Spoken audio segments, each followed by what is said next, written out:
Me preocupa mucho una pregunta que escucho frecuentemente en estos días. La pregunta es, ¿cuánto perdieron las niñas y los niños, los chicos y las chicas en estos días de encierre? Y la segunda pregunta es, ¿cómo podemos recuperar todo lo que niños y niñas no pudieron aprender, tanto si pudieron aprovechar de clases virtuales, cuanto no pudieron? Yo creo que es una pregunta mal puesta. Me gustaría que no se poniera. Y se poniera al contrario, la pregunta contraria. ¿Cuánto ganaron las niñas y los niños en este largo tiempo de cuarentena que pasaron encerrados en su casa con sus padres por un tiempo tan largo? ¿Cuánto aprendieron? Porque seguro que aprendieron a superar el aburrimiento. Y no es fácil. Han tenido que inventar cosas, jugar de otra manera, a veces solos con sus hermanos, pidiendo a sus padres ideas nuevas, o a lo mejor llamando a sus abuelos. Han tenido que superar el miedo del bombardeo de imágenes y de noticias que recibían cotidianamente de la televisión. Han tenido que inventarse maneras nuevas para estar con sus padres por tanto tiempo como probablemente no había ocurrido nunca en su vida. Aprendieron cosas nuevas, aprendieron a compartir con sus padres actividades domésticas que probablemente nunca habían vivido así anteriormente. Aprendieron a cocinar algo, aprendieron a limpiar, planchar, atar botones, a cuidar una planta, a cuidar un animalito que tienen en casa. Cosas que aprendieron niños y niñas, a pesar de ser actividades domésticas que a veces se consideran competencia de uno de los géneros.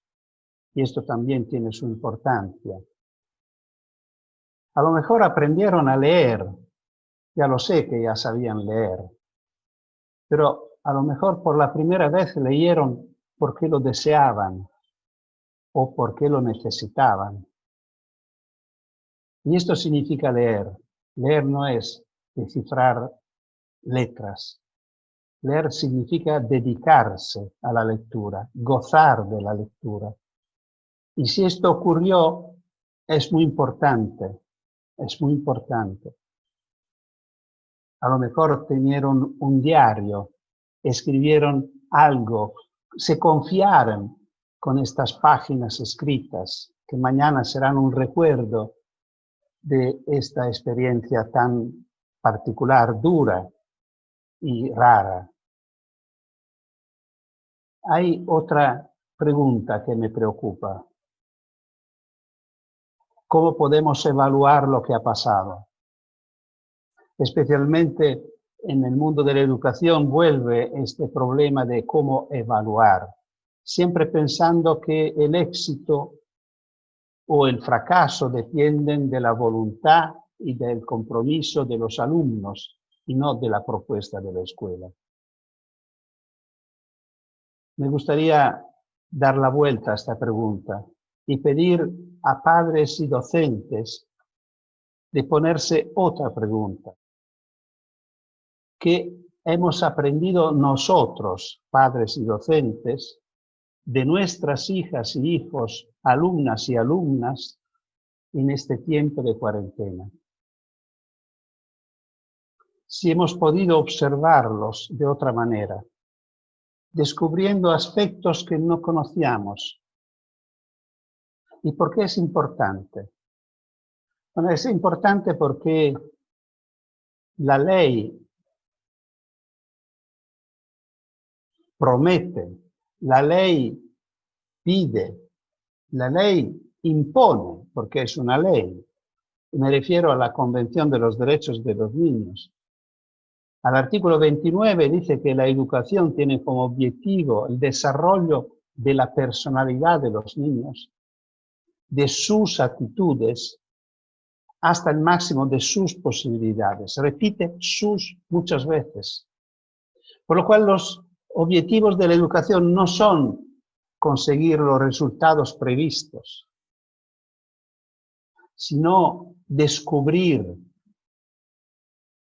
lo por lo cual cada una y cada uno han nacido y darle instrumentos adecuados para desarrollarlo hasta el máximo de sus posibilidades.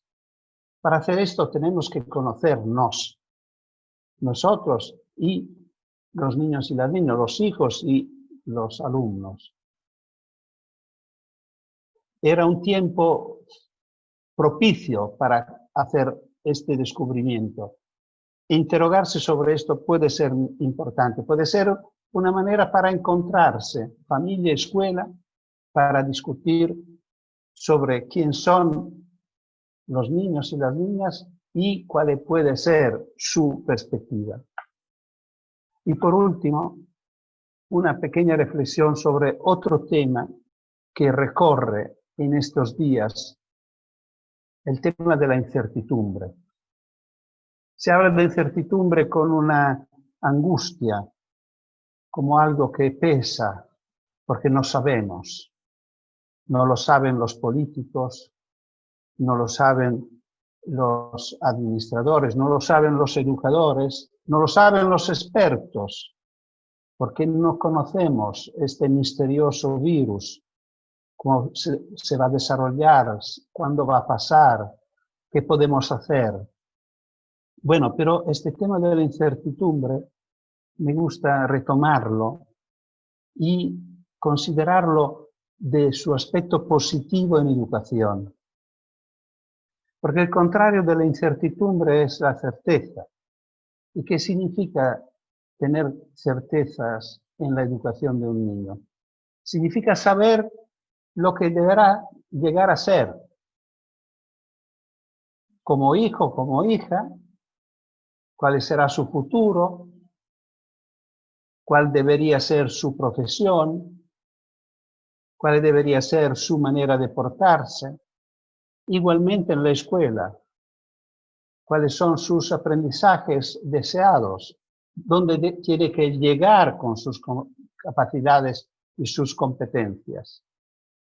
La incertidumbre, al contrario, es una forma de generosidad, de abertura.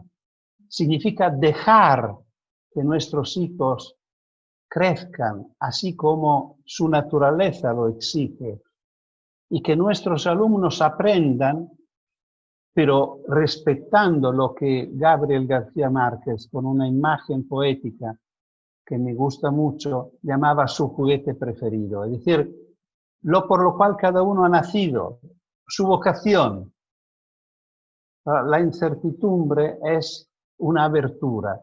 Dejar que los niños sean los que son y que lleguen a ser lo que representa su naturaleza. Y esto significa realizarse. Y realizarse es muy importante porque creo que cuenta mucho más que saber mucho, superar exámenes, tener buenas notas, sentirse realizado. Tiene mucho que ver con la felicidad. Cuando hablo con los padres es fácil hablar de felicidad, porque cada uno de nosotros, padres y madres, cuando hablamos y pensamos a nuestros hijos, deseamos que sean felices. Bueno, yo lo presento esto porque este sentimiento pase también en educación formal. También los maestros y las maestras tengan este deseo por sus alumnos y alumnas, que sean felices.